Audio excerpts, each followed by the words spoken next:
Support for this podcast comes from Frito-Lay in the 2023 Snack Bracket Championship. The Frito-Lay Snack-It Challenge is underway, and fans are voting on their favorite snacks to crown champion. We're talking about prime-time matchups between the best 64 snacks in the land. Will Ruffles Ridges reign supreme? Can Doritos defend their dynasty?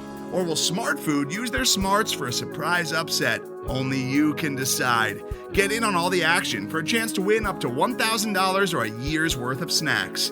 Let your snacks be heard. Just go to fritolaysnacket.sbnation.com to vote and enter for a chance to win. No purchase necessary. Sweepstakes ends April 3rd, 2023. Void where prohibited. Year's worth of snacks awarded in the form of 52 coupons, each good for one bag of chips. See official rules at fritolaysnacket.sbnation.com. Hey y'all, it's Kirk Henderson and Josh Bowe coming to you for an episode of Mavs Moneyball After Dark. We are recording on Wednesday, September 14th. It's about 10 o'clock. It's been a while since we've recorded, but Josh and I wanted to get together tonight. Josh, how you doing? I'm doing pretty good. Pretty standard evening as we creep closer and closer towards Media Day when I feel like things are really going to start popping off, and we'll be back in full swing, man.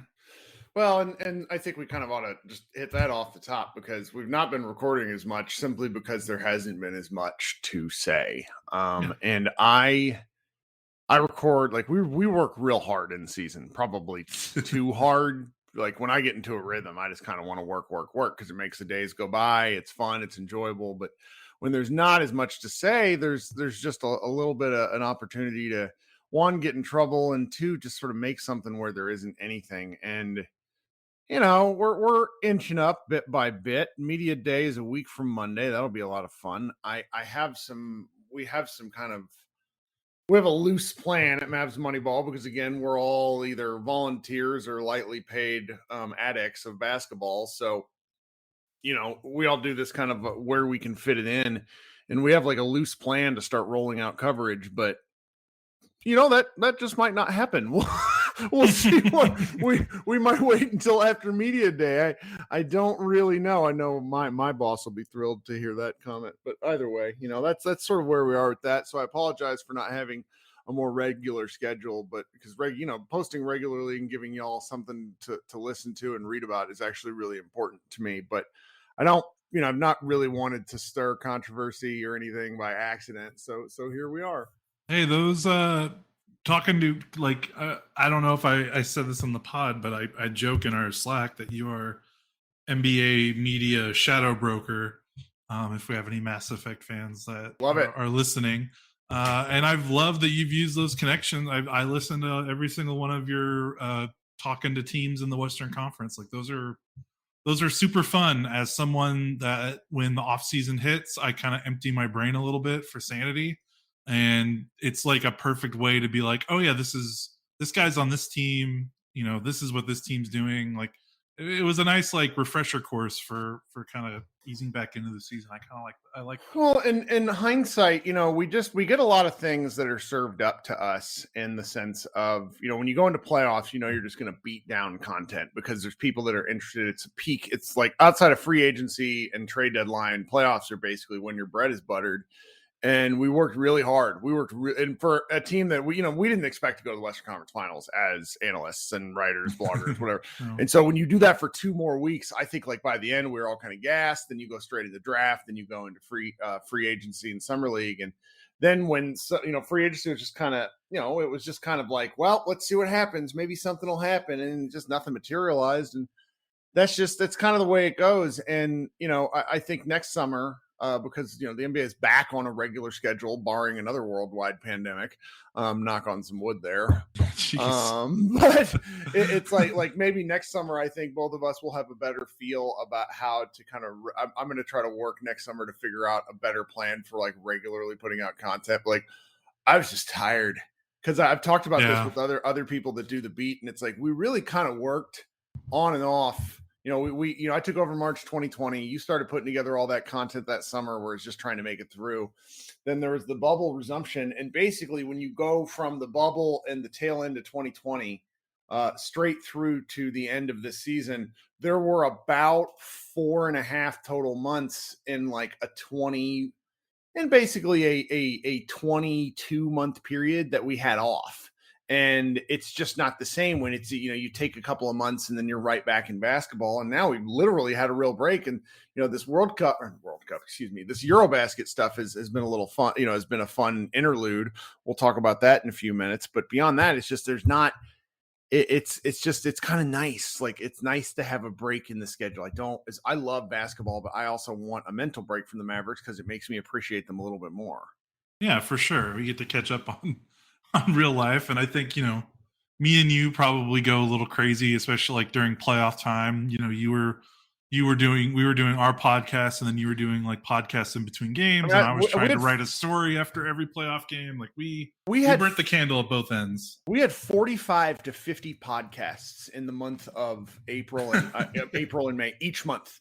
Like, because and granted, some of them are those 10-minute hitters, but like, we're really just pumping out work. And, that's kind of, the real life aspect of this is where it's like I kind of do this to I don't want to say escape real life, but it's, when work sucks, burying yourself in the Mavericks can be nice. And that's sometimes what I think a lot of people do. And we do it even from the fan point of view. But, speaking of real life, there's something a lot of our friends and peers and people we look up to around the media industry have addressed, and we just want to real quick as well.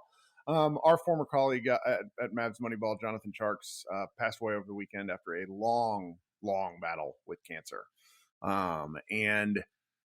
Last summer when I was packing to move to Texas, we got the information about like the Bobby Corrala, Jeff Skin Wade, Nick and Isaac were doing a thing at this place called the Pub McKinney because people wanted to raise some money for Tjarks. I think at that point in time, people knew Tjarks had cancer, but I don't think that the depth and sort of the scariness of his diagnosis had really permeated to people that were that read his work. Granted, he wrote about it and it was kind of out there in the open, but it felt a little bit surreal because, he's even open about it where he's like, well, I might have 18 months a year, that sort of thing. And, I was out of town and I was talking to a lot of people that were just like really like shaken by the diagnosis. Like it was a thing that nobody really wanted to like, it's like not you're going to talk about it in social media. It's things you exchange texts about. It's just like, this is terrible because he's a young father, as are we. And we knew him way back when, frankly, and it shook us. And you and I just said, okay, we're going to do a GoFundMe because a lot of people want to go to this thing out in McKinney. We can't. And we set a $1,000 goal that we blew away in 15 minutes. We set a $5,000 goal that we blew away within like 3 hours.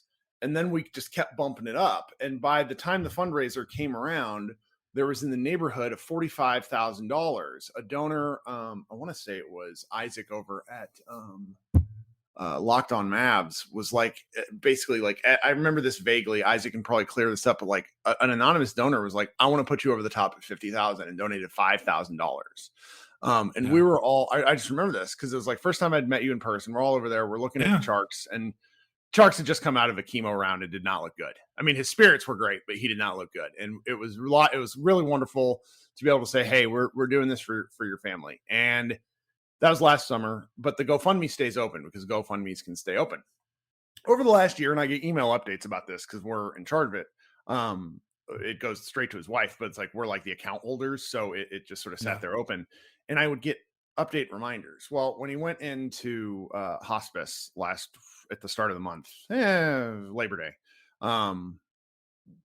I started just pushing it out there again. Jeff Skin Wade and Ben Rogers and a number of local media people started picking it up, and it raised another $60,000 for the family because, it's people just wanted to do something. And then when he passed away on Sunday, Bill Simmons and The Ringer and all these people started pushing it out too. And as of this podcast, as of this recording, it's sitting at $305,000 for his family, which it's 5,500 donations. It'll probably pass 6,000 donations by within a week because people are just going to keep giving to it. And I spoke about it for a while because speaking about Tjarks is slightly difficult because He was not my best friend. I talked to him. We texted regularly enough. He was a great guy who also had a short time, and I did not want to take up that time of his. We knew him when he wrote with SB Nation Dallas, and I sort of fought to keep him on our masthead when that site closed because I just thought he was a super talented writer. Yeah. And we were right. He was incredible. Yeah. And watching his rise and the fact that he had, like, it's hard to understate his sort of Q rating. Like, he had like, if I died tomorrow, people wouldn't be doing this. Like, you know, Tjarks is, everybody had great feelings about him for good reason. And, you know, he was such a smart mind. And it's one of those things that I kind of have a hard time contextualizing both what he meant to me as far as reading about him basketball, but also what he meant to me in terms of his just being his own man in a media world where that is so hard to do. Yeah, I knew him probably less than you did. I probably saw him 2 to 3 times a year, and it was usually either at like an event where we would go, you know, if there was like a Mavs media meetup or something, or it was at a game in the locker room. And I've shared this already a couple times, but it's all I think about when I think about him, because I didn't know anyone else in my entire life who was like this. And he would seek me out, you know, like we'd be in the locker room, I wouldn't even know he's there, and he would like come up behind me and be like, "Hey Josh, how's it going?" And he would immediately just start asking about life updates, about things that no casual friendship, which is probably the most generous thing I could say about our relationship, should know. Like, for a guy that would only talk to me 2 or 3 times a year, he remembered names of family members, remembered my wife, would remember when we got married, would ask about, you know, hey, you know, how was your honeymoon? Did the wedding go okay? If I talked to him at the end of the season about like trying to find a new apartment, and then I would see him when the next season starts, he would be like, "Oh, you know, how'd that go? Like, you know, did you guys find a new place? How are you liking? You know, I moved to downtown Dallas. You know, when we were talking at Mavs games, how do you like this? You know, how do you like being in the city? You know, I mean, just like, I don't know. I like I said, he's one of one. I don't know anyone in my life. I've never met anyone that had that kind of kindness and thoughtfulness, and that's what makes this, you know, really hard. And I know a lot of other people, you know, there's been some incredible tributes written to him, and the money raised, and like, I think I said, you know, the 300,000 is incredible, but like the number of donations, like how that number got to be, is like, just goes to show how many people, you know, he touched. And I think for me, another reason why this was especially hard was, you know, I mean, cancer is a bitch, and the fact that he got diagnosed, and it was kind of like, emotionally, the way to it was like someone you knew got into a car accident and was gone, but like that inevitability, but he was still here. Like, this was a form of cancer that, you know, we read about and he told us about, like, he wasn't going to make it. And I think that was just really hard, you know, emotionally, to know that he was just not going to be here one day. Because, you know, you just think about, you're like, you're going to fight this, you're going to beat this. And, yep. And he definitely fought as hard as he possibly could, and he gave it hell. And I think he was here longer, maybe than expected. But that's the part that was just like a gut punch. It was just like, you would see him and you talk to him, and it was just like this extended thing where like just the clock was ticking, and that was just really brutal. And I can't imagine how that was for his closest friends, his wife, his child. Like, don't wish that on anyone in the world. But I mean, man, his attitude, like, I don't know how he was still Jonathan, and like, he was still Tjarks. Like, his optimism never wavered. It was just, he was a remarkably strong, kind, thoughtful person, and I don't think I knew anyone else like him, and that's crazy. Yeah.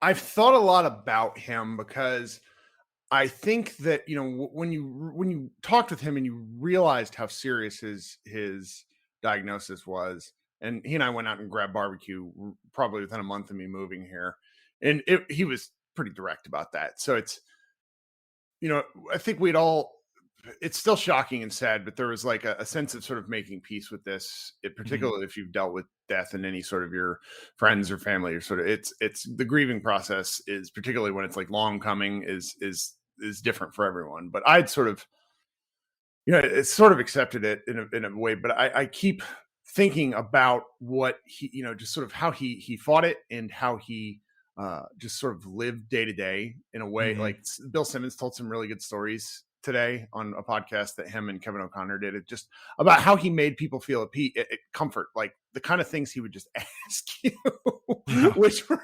amazing. And like, then there's the kind of the thing that people have danced around a little bit. Some podcasts and things have addressed it a little more directly, which is good, because I think it's good. He was a very devout Christian in a way that he lived out loud, I think, is the best way I could explain it. He would talk to you about his faith openly. He would not want to make you uncomfortable, but for a lot of Christians, most, like, they're told to spread the word of God, and he would attempt to do that in every possible way, making people feel as comfortable as they could. And a lot of people don't like talking about this sort of stuff. I grew up in this sort of household, and I'm, not really, I'm fairly lapsed. I'm sure I'll get some DMs about this tomorrow, but it's the way he would approach it was one of genuine interest in you as a person. And that just kind of encompassed the way he approached things. And I will miss him. I have a lot of his stuff bookmarked, probably just in perpetuity, because the way he wrote was so unbelievably good. He was, the way he wrote and the way he spoke, where there were no wasted words. When I did podcasts with him, you'll notice they're often like 15 to 20 minutes long, because he would say what he meant and he would get out. I am a rambler. It's just like, we all are. It's so incredible. Like, where you go read his work, there is no extra. It's like a scalpel. And any aspiring writer, I really recommend you go read his stuff. It's just, it's, I don't know. And then like another part of it is, like, obviously he was a great basketball writer, but I almost feel like that belittles his talent in a way, because as you saw, in, his last, year on this earth, he wrote some really touching pieces about grasping his own mortality. And part of me was reading that and I was like, fuck, like, you should have been, like, we could have gotten it. Like, you should have been writing other stuff other than like, you could have been writing about more important stuff than basketball. And I know he did on the side. He wrote about his faith, and he wrote about, like, he had personal blogs that interest him, but like, he was more than just like a good basketball writer. He was truly a brilliant a thinker and writer just in general. And it's it's a shame, but seeing the response is kind of perk my spirits. It's not, no, that is extremely important to acknowledge, because the internet can really suck, and people can really suck. And this is just like, I read all the comments. I read every comment that comes in through this thing, and people genuinely appreciated Tjarks. And, money is not ever, it's just something that people wanted to do something, is what it kind of comes down to. They wanted to do something for Tjarks, there's probably other things. I just got sent another a link about a sarcoma fund that I'm going to share here in a little bit, because cancer research is incredibly important. And it's just wild. Like, so much of this stuff is when what we do is, like, honestly, it's an avoidance of real life. That's why we do it. And when this stuff sort of, comes out of nowhere to hit you on an idle Sunday, like, I was not having a good Sunday as is. Like, I have a 6-year-old boy who is all of me but 6, which can you imagine? and it's just, some days are difficult, and then you hear something like this, and it's just it was a lot. And I've liked talking about it with people. I think one thing that folks are not very good at is discussing grief. And there's nothing wrong with being sad. And I've liked to see people share this and just sort of express how they feel. So, well, as usual, I told Josh we're gonna talk about it briefly. Then we talk about it for. We 10 don't do minutes. anything briefly. That's okay. No. Well, there is some basketball stuff to talk about, Mavericks basketball stuff. So we're like I said, we're recording on the what is it here? The Wednesday the 14th, and today in the round in the quarterfinals of the of EuroBasket, Slovenia played an upstart Poland team filled with guys that I had no idea who they were, and they were beat thoroughly. At one point, they were down by 20 points. And it was sort of a sum of all fears match. So Zoran Dragic got hurt in the last game. I think he tore a thigh muscle. So that hurt Slovenia's kind of wavering depth.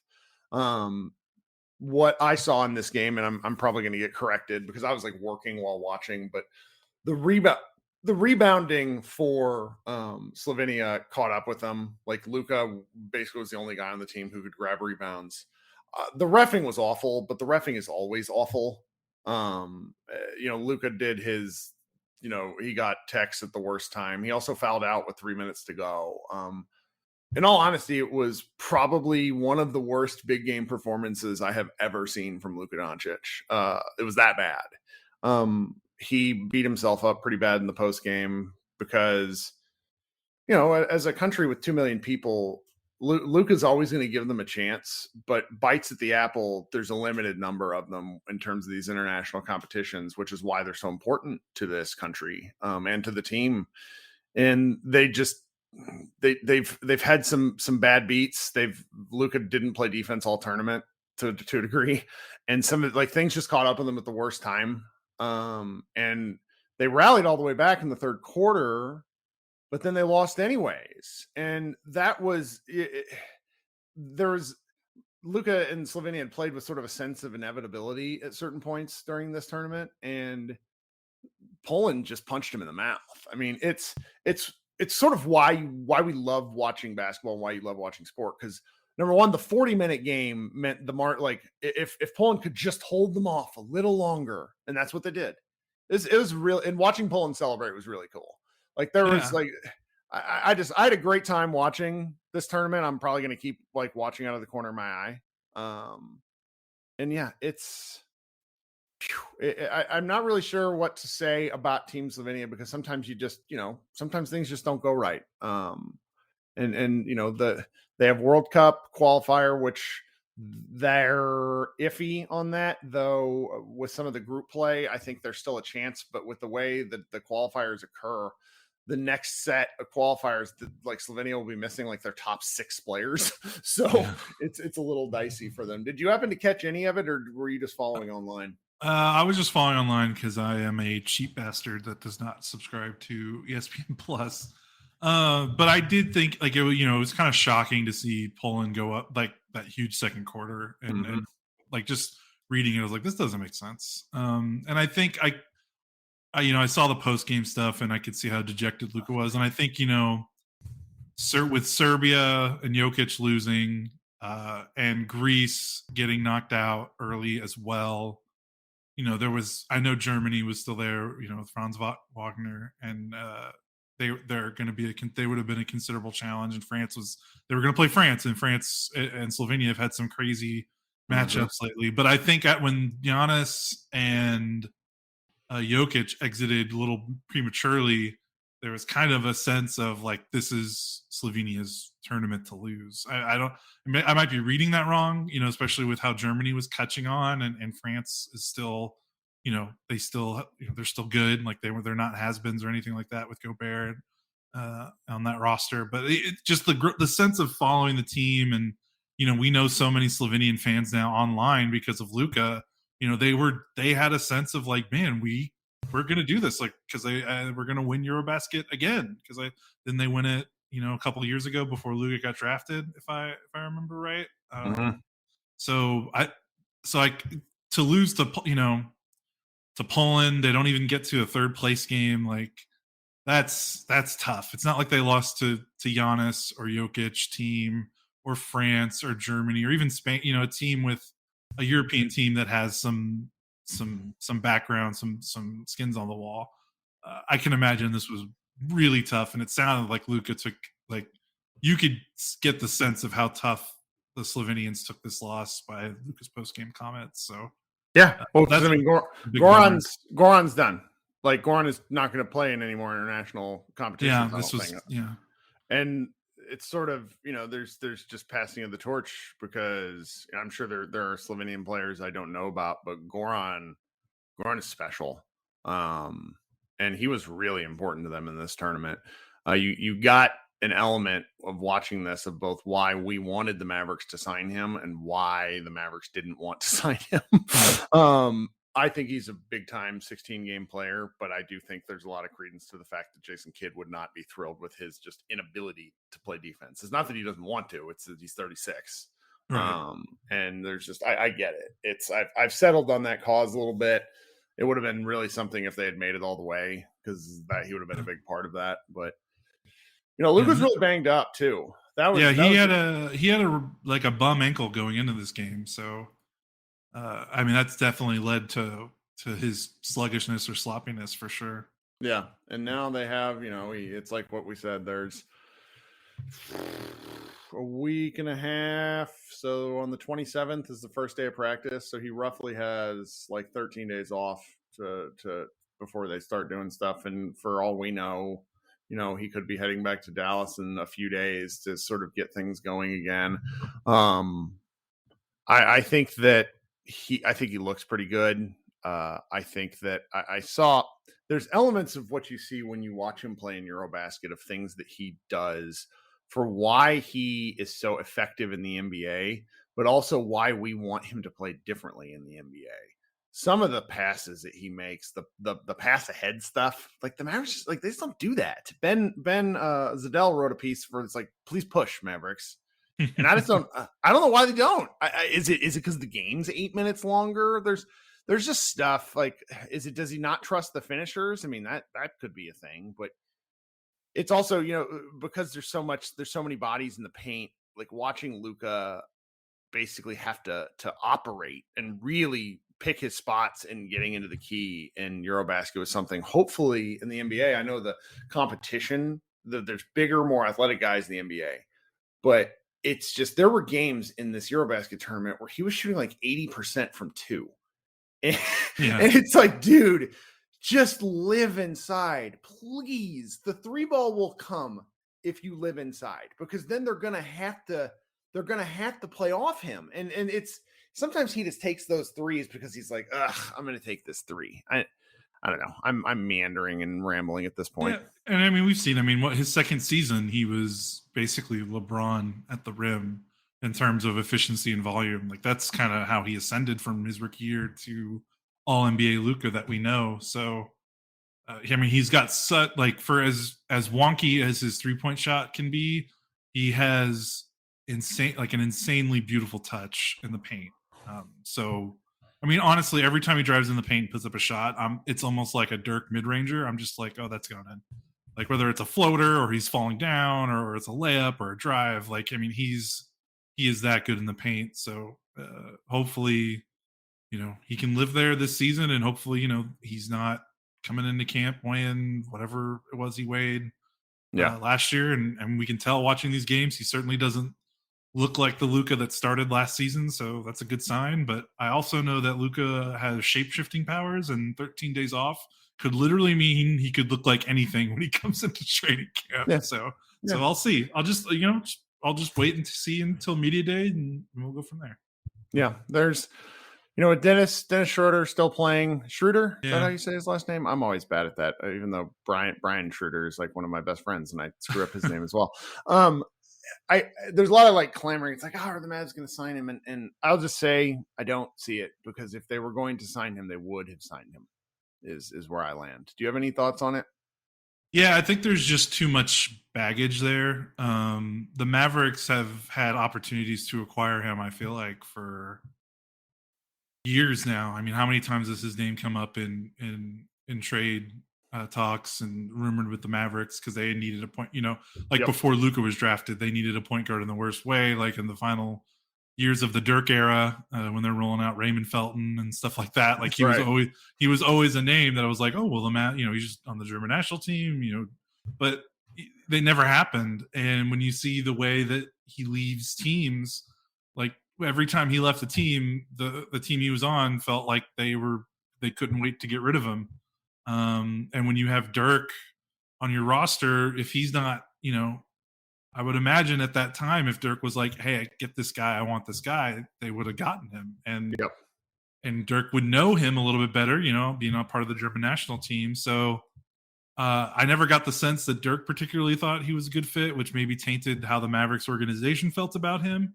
And then Jason Kidd coached him in Los Angeles for his 1 year in Los Angeles. Kidd was there, and Kidd got a front row seat to that guy. And if they haven't signed him yet, I'd have to imagine that means maybe Kidd wasn't too impressed with him in LA. So like, there's just too many forces going against it. But I mean, who knows? I mean, knowing how the world works and this league works, I mean, if I wake up tomorrow and see that they signed him to a 1 year minimum, I mean, Sure, it wouldn't shock me. But I just think there's too much stuff going against it with the history with Kidd and the Mavs history as an organization.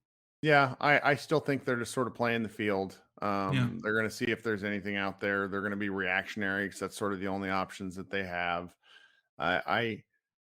It is not the Mavericks' fault. This new regime. I hate that word. This new front office. They're having to work with what they have, which are the result of the previous front office's decisions. And even then, when I'm totally sober and calm, I will say I understand a fair amount of their moves. It's just things haven't worked. This might be the medicine.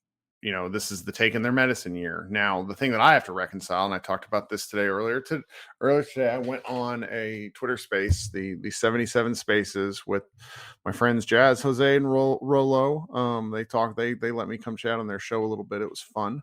And Jazz asked me, where do you think like the Mavericks fall in the pecking order? And I said, in terms of talent, they're outside the top 6. Like they just really are. Like you go through and you look and they're in this kind of morass of talent. Now, I can't see a Luka Doncic team in the play-in. I just can't. So how does that work out? That's really, that's sort of the irreconcilable issue in my head right now. Well, you follow the formula. As long as Luka has one other ball handler, shooting, and a roll man, the team's pretty good in the regular season. So they still have that. I know they lost Brunson, but I mean, they still have Dinwiddie. They still have their 2 wing shooters and Bullock and Benny Smith. You hope Hardaway gives you something, and then you've got Wood will give you something offensively. But even not, you still have Maxey and you still have Pat. Like they still have Maxey the bone extended. We didn't talk about that. Oh yeah, 3 years, like 11 million per. Yeah, he basically got extended for like how much the cap's going up. Right. Something like that. It's pretty funny. Which is fine. And it's like fine. The rate is fine. The only thing that's going to be weird is he'll be 34, I think, at the end of it. So I wonder, we'll see how he might age like a banana left on the countertop, but who knows? Yeah, but for now, it's fine. Even if he does age like that, it's not a number that's it's not gonna kill you. So yeah.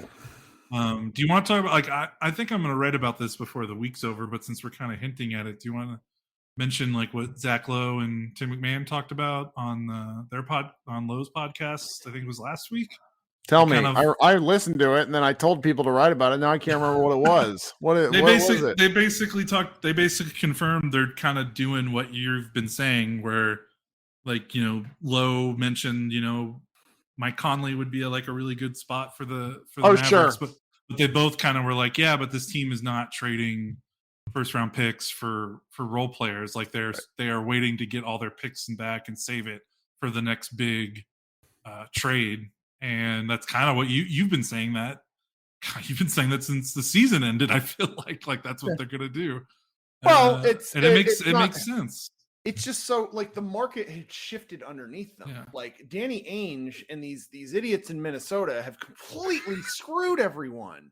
At least the Donovan Mitchell trade in Cleveland makes some sense, but even I think that's an overpay. Like, what are we doing for not top 20 NBA players? Yeah, crazy. And if that guy, so it's like, will you trade a future first for Bojan Bogdanovic? Will you trade a future first for Jordan Clarkson or even Conley? And it's like, well, that move doesn't that move will help, but does it put you over the top? And that's where it's questionable. And then it's like, okay, well, now you're down another pick that you're like this team is just always down picks. And when you look at it, like the KP trade was like their one big shot for Luka's rookie contract. Didn't work, but they took the shot.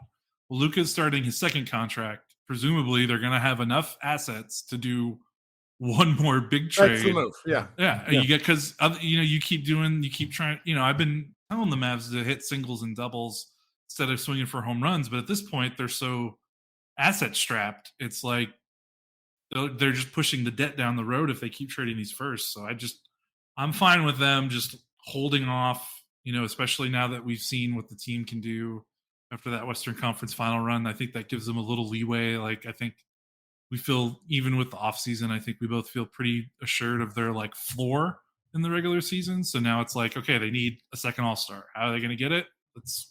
They got to give this pick to New York. They got to free up their picks so they can make another trade. I don't blame that strategy at all. No, you got a floor with Luka, and I'm looking forward to kind of covering the team. I'm looking forward to seeing what's going to be different. It's just the off season was just so peculiar. I want to. I'm still kind of reluctant to say it was terrible because I was probably the most annoying. I was wrong, but I was early on. I was like, Luka and Brunson don't fit. I was like, this doesn't work. But then it did work, and then it didn't matter that it worked because Brunson went elsewhere. So it's like, it's pretty stupid where it's like they found this formula and they went away from the formula.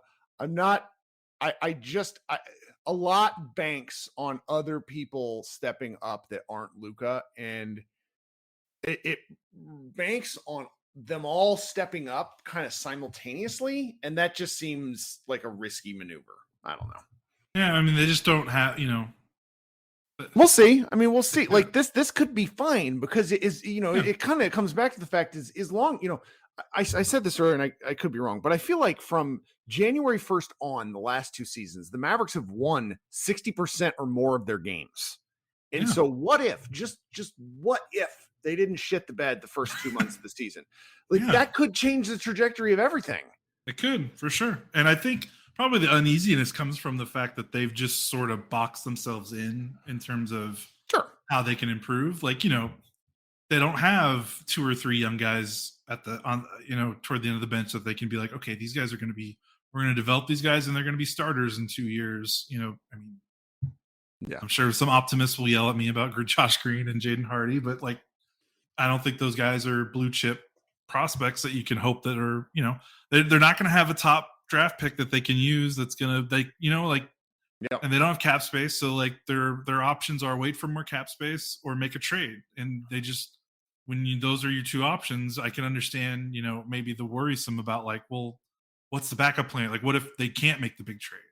That's where the worry comes from. But I mean, that's kind of they made their bed, they have to lie in it kind of thing. Like there's nothing, you can't change the clock now. Like this is the path they have to go. They can't, I would love for them to take on a horrible contract and like get a first round pick. Yep. Like I would love for them to do that. They don't do that. Done it. They will never do it. And I just, it's just Cuban, something they don't do. So we probably should have been more prepared because Cuban had a comment about this mid-season tournament, and then like the I think we should expand the draft, and like I have so many comments about Mark Cuban wanting to expand the draft that we could hook. I'm not going to say any of them. He just wants more picks to trade. Bingo. Okay, we've had fun. We've talked for longer than we intended. I don't know when we're going to be back because I don't know. Lots of real life nonsense. Like, some of the people who follow me, like my dog had brain cancer or might have brain cancer and then had the brain tumor removed. So he might be okay. Like just lots of like feelings this week between, losing a good friend and dog and everything. And it's just like, I don't want to podcast about the Mavericks, but I do want to podcast about the Mavericks. Like we've talked for 40 minutes. Yeah, we didn't even have a run. We didn't even have a rundown or anything. No, I just was like, "Hey, let's go," and then we started talking. So, well, we'll see. If we start doing season preview stuff, then I think we'll probably record. But this might be the last one for this week. Maybe I'll do a green room Friday just to see. But we'll see. Yeah. You got anything else? That's it. Let's get out of here. All right, Kirk Henderson, Josh Bowe, Mavs Moneyball After Dark. Come to the website. We've had some fun content, but we'll be ramping up again soon. You guys, I hope you're enjoying the start of football season or whatever else that you're doing before Mavericks basketball starts, because pretty soon we're going to be back in it. The relentlessness of the NBA is coming. Everybody enjoy the rest of your week, and we will talk soon. Today's episode is brought to you by Cars.com. With over 2 million vehicles and 50,000 more added every day, Cars.com will match you with the perfect car for you, your budget, your life, your style. And if you're ready to say goodbye to your current car, Cars.com will get you an instant offer to cash it in. Just start by entering your license plate and get matched with a local dealer who will write you the check. So whether you're looking to buy or sell, just go to Cars.com. It's magical.